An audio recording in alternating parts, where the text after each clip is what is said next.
So listen to this. Ronaldo is finished.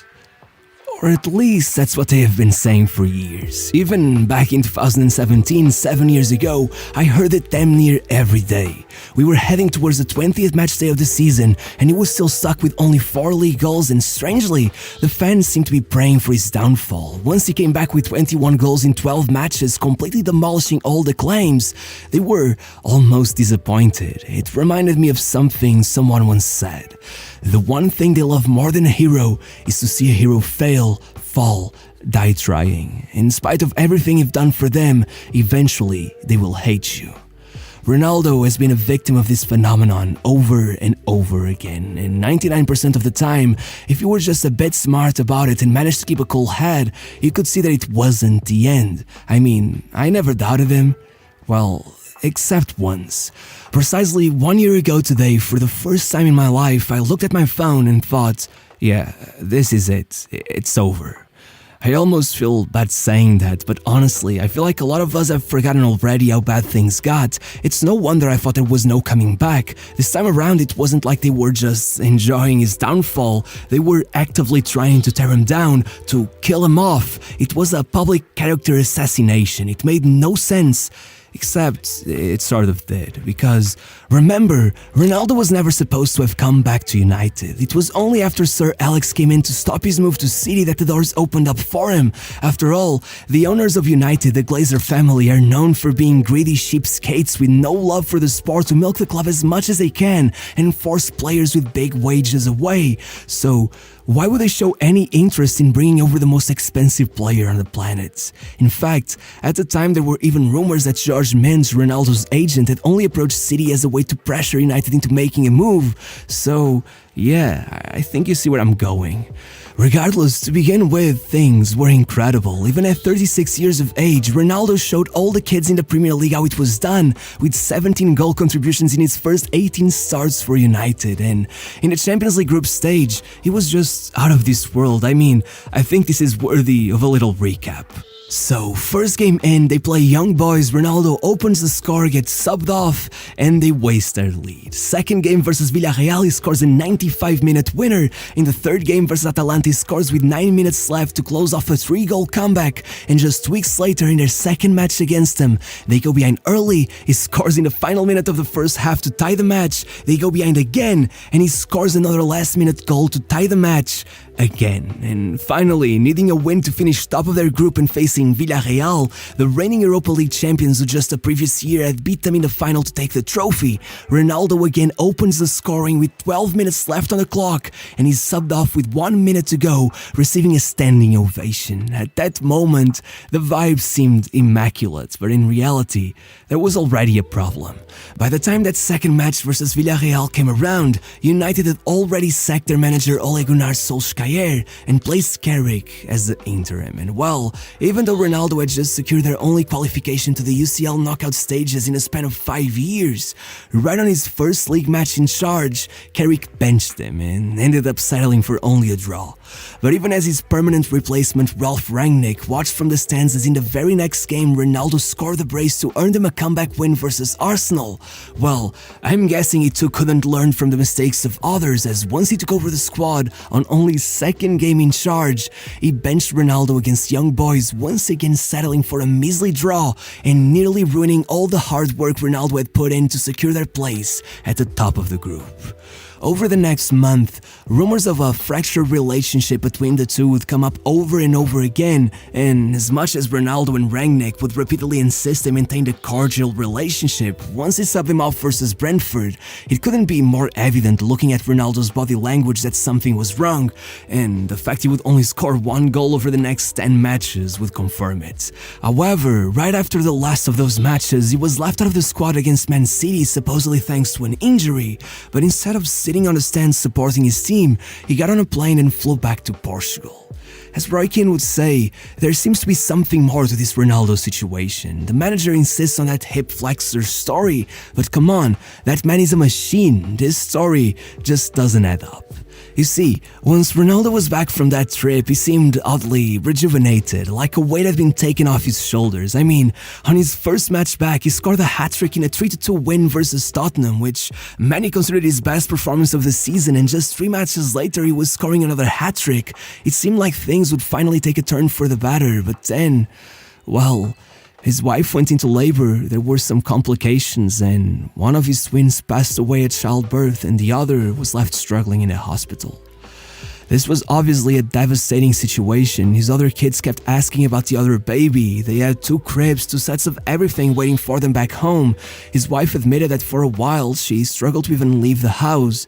But as per usual, Ronaldo shocked the world with his relentless dedication, showing up to their match against Arsenal only 5 days after the death of his son and scoring United's only goal, dedicating it to him and proceeding to score in both of the next 2 matches.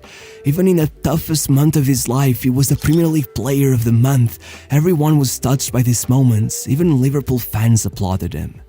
In a season where the fans turned on De Gea, where Rashford put up the worst performances of his career, where Greenwood ended up in jail, where Sancho became the biggest flop the league had seen in ages and Pogba pulled his final vanishing act, Ronaldo was named the Man United Player of the Season, earned a place in the league's Team of the Season, finished 3rd in the Golden Boot race, and topped the league for match winners, points won, hat-tricks, and Player of the Month awards.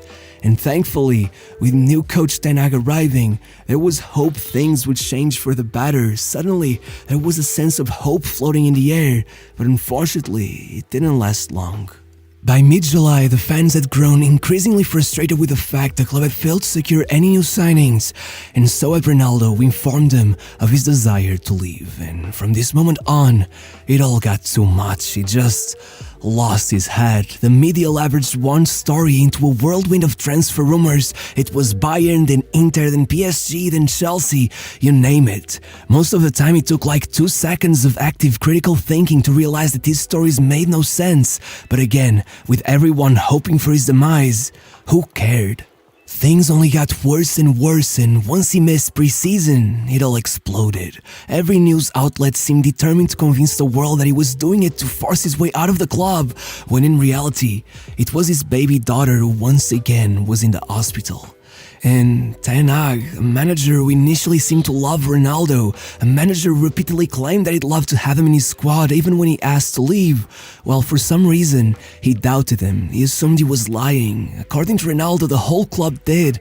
They turned their backs on him when he needed understanding. They fired up rumors when he needed peace. And to make it all worse, Ronaldo's threats to expose all that had happened in an interview led to a disagreement between him and his agent that saw their decade-long relationship come to an end, making his quest to find a new club even harder and leaving Ronaldo stuck at United, where Ten Hag, desperate to assert his dominance, ended up just humiliating him, benching him repeatedly, at times subbing him on with only a handful of minutes left in the game, and eventually taking it all up a notch in a match versus Tottenham, repeatedly ordering him to warm up, but never actually subbing him on, and then trying to force him to come in with only 2 minutes left on the clock, leaving Ronaldo to lash out and head towards the tunnel before the match had even ended, being forced to train by himself as punishment. In all fairness, it's impressive how even in the middle of all this mess he still had the second most goal contributions in the team, below only Marcus Rashford. But regardless, when 1 month later Ten Hag began justifying every single one of his absences with this mysterious illness he refused to elaborate on, it became clear that things were about to burst. And suddenly, the interview was announced.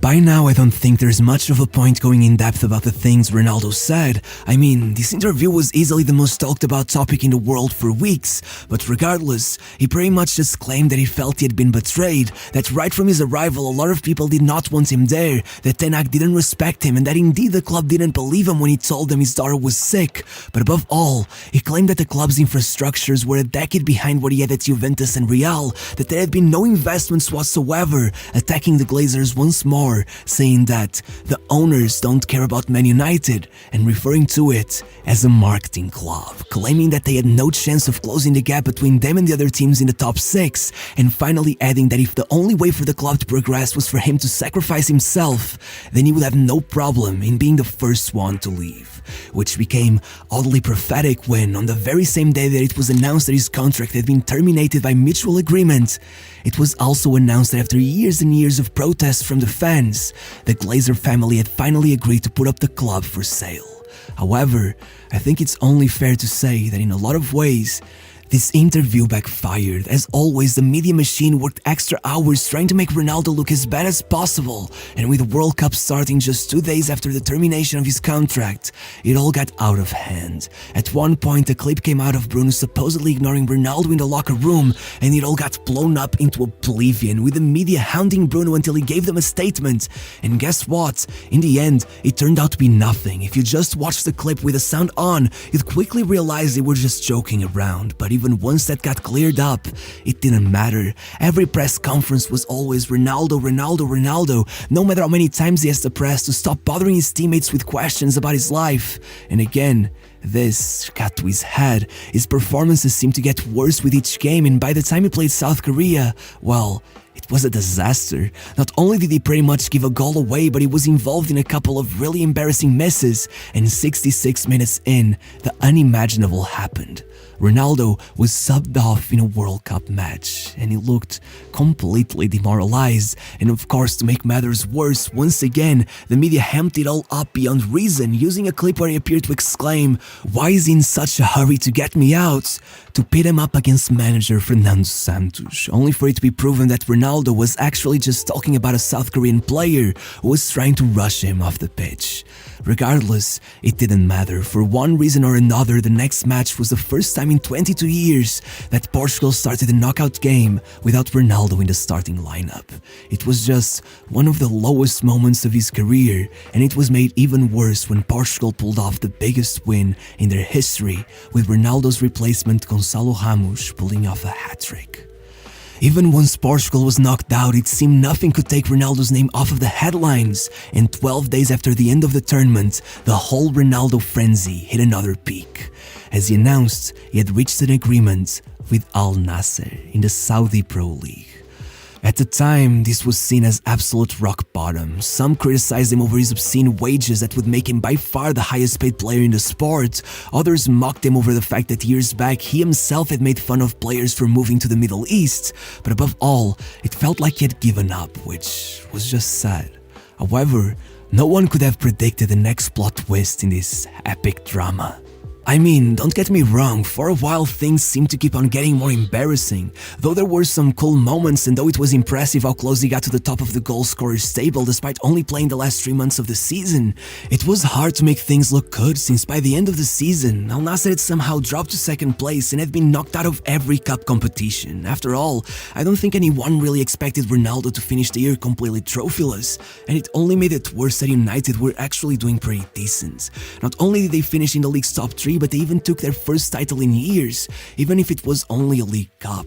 Sure, there were some awful moments that made it all seem okay, like their historic 7-0 defeat to Liverpool, or the fact that their Ronaldo replacement Weghorst only managed to score 2 goals in 31 games.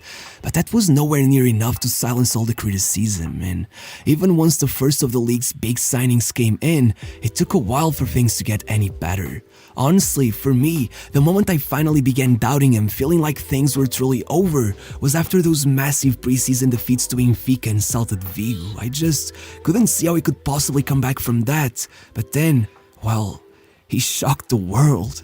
Benzema, Neymar, Mahrez, Firmino, Mané, Brozovic, Kanté. The massive signings came one after the other, and if months back people had mocked Ronaldo for his claims that the Saudi League would become one of the most popular competitions in the world, now they were truly scared. Even better, than only 6 matches into the season, he was already on 6 goals and had led Al Nassr to their first Arab Champions Cup title 20 years after their debut in the competition. And once the league started, he just kept dropping one incredible performance after the other. It almost seemed like every month he'd be named the best player in the league. Even in the national team, the arrival of new coach Roberto Martinez had led to his reintroduction as the team's star player, leading the team to qualify to the Euros without a single defeat, much thanks to his 10 goals in 9 matches. And by New Year's, he was already on 29 goal contributions in just 18 league matches with Al Nassr, not just greatly outperforming any of the league's other marquee signings, being both the league's top scorer and top assist provider, but allowing him to total 54 goals in the calendar year, becoming the oldest ever player to win the IFFHS World's Top Goal Scorer award ahead of the likes of Mbappe, Kane and Haaland, which was made that much better by the fact that at that point, the entire Man United squad had been involved in less league goals than Ronaldo all by himself, scoring fewer than even Luton Town, finishing bottom of their UCL group and watching another of their Ronaldo replacements get to the 18th match day of the season without scoring a single goal. And as for Ten Hag, well, let's just say that at this point in the season, even David Moyes had a better record. Sometimes revenge is a dish best served cold.